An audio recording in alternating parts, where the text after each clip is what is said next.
1950년 6월 25일. 사람들이 말하는 전쟁의 시작일이다.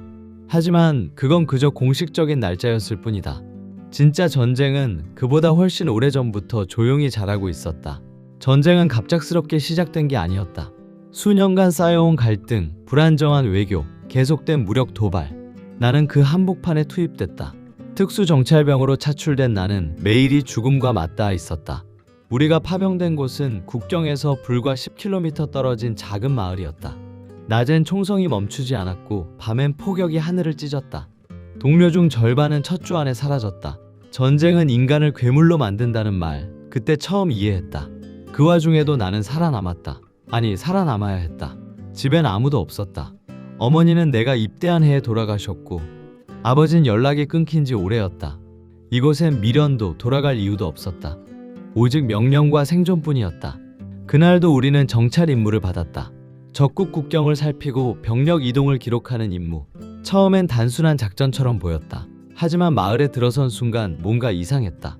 너무 조용했다. 개 짖는 소리 하나 없었다. 동료 하나가 입을 열자마자 총소리가 울렸다. 순식간에 사방에서 공격이 쏟아졌고 나는 땅에 엎드렸다. 왼쪽 어깨에 충격이 왔다. 총알이었다. 의식이 흐릿해졌고 마지막으로 본 건 하늘을 가르는 전투기 소리. 그 후로는 깜깜했다. 꿈도 없었다. 눈을 떴을 땐 처음 보는 천장이 있었다. 철제 침대, 붕대, 그리고 낯선 향기. 나는 적국에 붙잡힌 것이 분명했다. 그런데 그 방엔 감시자도 고문자도 없었다. 눈앞에 선 건 여자였다. 긴 머리를 묶은 채 하얀 앞치마를 두르고 있었다. 군복도 무기도 없었다. 그녀는 말없이 내 상처를 바라보다 붕대를 천천히 풀기 시작했다. 난 본능적으로 뒤로 물러났다. 가까이 오지 마요. 목소리는 거칠고 떨렸지만 그녀는 놀라지 않았다. 움직이면 피가 멈추지 않아요. 그녀는 고개를 숙인 채 조용히 대답했다. 손길은 조심스러웠다. 하지만 눈빛은 낯설 정도로 차분했다.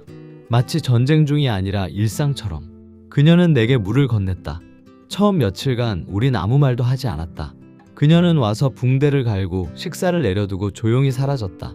창밖에선 계속해서 포성이 들렸지만 이 방 안은 기묘하리만큼 고요했다. 나는 그게 더 무서웠다. 이 고요함이 폭풍전야 같아서. 며칠째 되는 날 그녀가 처음으로 입을 열었다.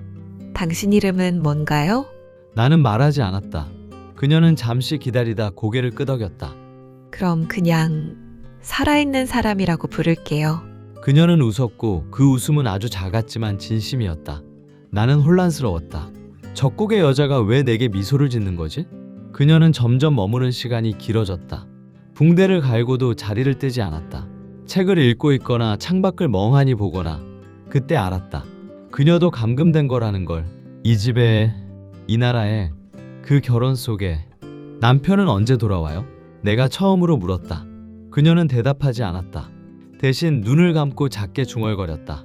그가 사라졌으면 좋겠다고 매일 기도해요. 그날 밤 그녀는 내 방에 더 오래 머물렀다. 그리고 창밖을 보며 말했다. 여기선 사랑은 죄예요. 숨소리조차 들키면 벌을 받아요. 나는 숨을 삼켰다. 그녀가 말하는 벌이 사랑일지도 모른다는 생각이 들었다. 그날 밤 이상한 기척에 눈을 떴다. 문이 열려 있었다. 그녀였다. 희미한 램프 불빛 아래 그녀가 조용히 내 쪽으로 걸어왔다. 그녀는 아무 말 없이 침대 옆에 앉았다. 손에는 찻잔 하나. 잠 못 자죠? 그 목소리는 바람 같았다. 나는 무언가 말을 하려 했지만 목이 막혔다. 그녀는 찻잔을 내게 건네며 말했다. 차예요, 허브. 전쟁 속에서 유일하게 도망칠 수 있는 맛. 손끝이 닿았다. 그 짧은 접촉에 내 온몸이 경직됐다. 그녀는 천천히 몸을 기댔다. 머리카락이 내 목덜미를 스쳤고 숨결이 가까워졌다. 나는 움직이지 않았다. 움직이면 무너질 것 같았다. 당신을 처음 봤을 때 죽은 줄 알았어요. 그런데 살아있었네요. 그게 실망이 아니어서 다행이에요. 그녀의 눈빛은 깊었다. 슬픔과 분노, 절망과 희망이 뒤엉켜 있었다.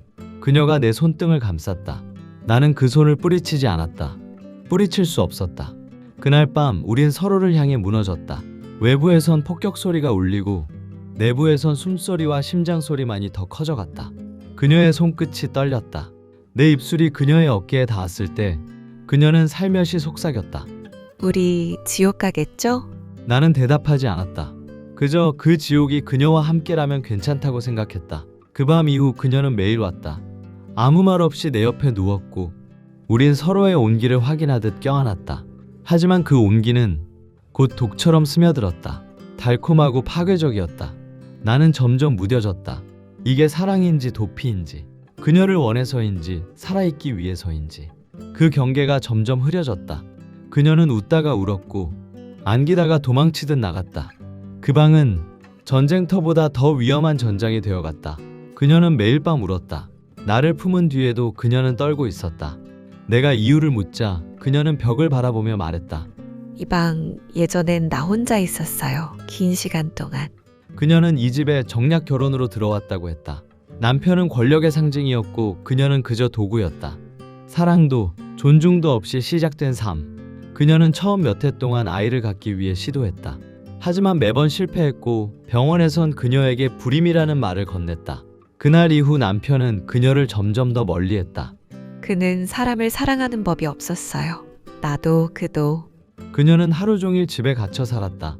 가끔은 창밖에서 들려오는 아이들 소리가 유일한 위안이었다고 했다. 전쟁이 시작되고 나서도 그녀의 삶은 변하지 않았다. 오히려 남편의 부재는 그에게 자유를 주었고 동시에 더 깊은 고립도 안겨줬다. 당신이 처음 이 방에 왔을 때 그게 내 인생의 전환점이 될 줄 몰랐어요. 그녀는 작게 웃었다. 당신이 아니라 당신이 들고 있던 상처가 나와 같았어요. 그녀는 나를 살리려 한 게 아니라 자신을 살리려 한 거였다. 서로를 구하는 것 같았지만 사실 우린 서로의 죽음에서 도망친 거였다. 이틀 전부터 그녀의 표정이 달라졌다. 늘 내 방에 오던 시간이 지나도 그녀는 나타나지 않았다. 그날 밤엔 문 밖에서 속삭임이 들렸다. 낮고 무거운 남자의 목소리. 그녀의 남편이었다.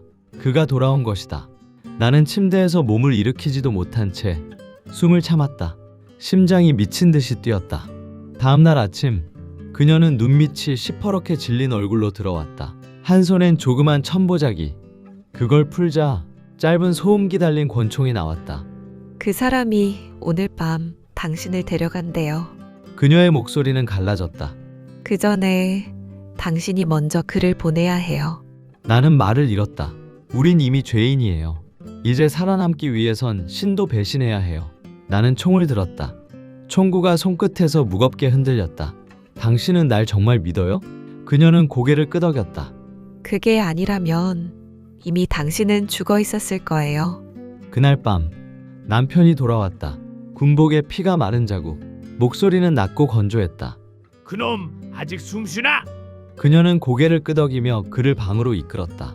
나는 벽 뒤에서 숨죽였다. 총을 쥔 손에 땀이 흐르고 손가락은 방아쇠 위에서 떨리고 있었다. 문이 열렸다. 그녀가 들어오며 나를 향해 고개를 끄덕였다. 지금이 그 순간이었다. 나는 나왔다. 그는 놀랐고 그의 손이 허리춤으로 내려갔다. 나는 먼저 쐈다. 2발, 심장과 이마. 그는 말도 끝내지 못한 채 쓰러졌다. 방 안은 피냄새로 가득 찼다. 그녀는 천천히 다가가 그의 눈을 감겨주었다. 그리고 돌아서며 말했다. 이제 우린 더 이상 돌아갈 수 없어요. 우린 그날 밤 그의 시신을 안방에 남긴 채 집을 빠져나왔다. 달빛조차 두려운 밤이었다. 숨죽인 발소리 위로 개 짖는 소리가 멀리서 들렸다. 그녀는 내 손을 꽉 잡았다. 말 걸지 마요. 숨만 쉬어요. 우린 지금 죽은 사람들이에요. 지도를 찢어 이어붙이고 작전 지역을 피해 굴곡진 산길을 택했다. 숨이 찼다. 심장은 뛰고 발은 흐느꼈다. 하지만 돌아갈 수는 없었다. 사흘째 되는 날 우린 폐허가 된 마을 하나에 도착했다. 집은 반쯤 무너져 있었고 벽엔 타는이 새까맣게 박혀 있었다. 그녀가 멈춰섰다. 문 앞에서 오래된 인형 하나를 주워들었다. 팔이 찢긴 아이 인형. 여기 아이들이 살았던 곳이에요.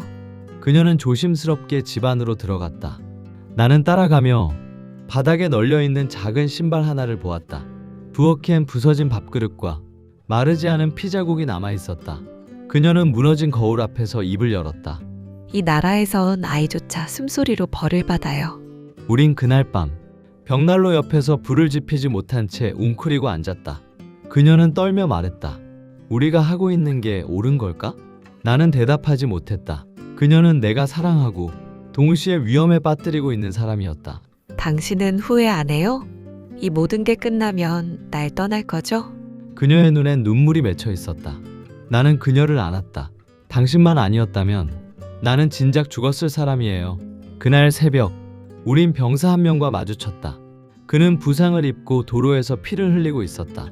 우릴 보자 총을 들려 했지만 그녀가 먼저 그에게 다가갔다. 쏘지 마요. 당신도 지쳤잖아요. 그 병사는 망설였다. 그의 손이 떨렸고 결국 총을 놓고 쓰러졌다. 나는 그에게 물을 건네며 중얼거렸다. 넌 운이 좋은 거야. 사람을 죽이지 않아도 되는 마지막 기회니까. 우린 마지막 국경선을 앞에 두고 멈춰섰다. 그곳은 낡은 철조망 하나로 경계를 이루고 있었다. 반대편은 자유였다. 그리고 우린 아직 피냄새가 나는 죄인이었다. 그녀는 숨을 헐떡이며 말했다. 이제 단 한 걸음이에요. 그런데 왜 이렇게 무서울까요? 나는 그녀의 손을 꼭 잡았다. 우린 여기까지 왔어요. 이제 살아야죠. 하지만 갑자기 뒤에서 군화 소리가 들려왔다. 그녀는 내게 고개를 끄덕였다. 도망쳐요. 나는 머뭇거렸다. 같이 가요. 그녀는 고개를 저었다. 당신은 살아야 해요. 우릴 대신해서. 그녀가 총을 꺼냈다. 그리고 뒤를 향해 몸을 돌렸다. 나는 그녀의 손을 붙잡았다. 그렇게 가지 마요. 당신 없으면 나는 다시 죽은 사람이에요. 그녀는 미소를 지었다. 당신이 살아있으면 난 계속 살아있는 거예요. 그녀가 총을 쏘기 시작했다. 그 소리에 군인들이 몰려왔다. 그녀는 마지막까지 내 쪽은 단 한 발도 쏘지 않았다. 나는 달렸다. 눈물이 시야를 가렸다. 그녀의 비명, 총성, 그리고 침묵. 강을 건너며 나는 무너졌다. 몸이 무겁고 세상은 회색이었다. 몇 년 후 나는 한 낡은 골목의 다락방에서 살고 있다. 이름을 바꿨고 국적을 지웠고 지문까지 새로 만들었다. 하지만 그녀만은 지울 수 없었다. 내 곁엔 한 아이가 자고 있다. 그녀의 눈을 닮은 아이. 나는 매일 밤 그녀가 남긴 작은 일기장을 꺼내 읽는다. 거기엔 이런 문장이 적혀 있다. 당신을 만난 게 내 생의 유일한 기적이었어요. 나는 창문을 열고 하늘을 본다. 전쟁은 끝났지만 내 안의 전쟁은 아직도 계속되고 있다. 나는 살아남았지만 그녀는 내 안에서 단 하루도 죽지 않았다. 그녀는 내 버리고 내 유일한 구원이다.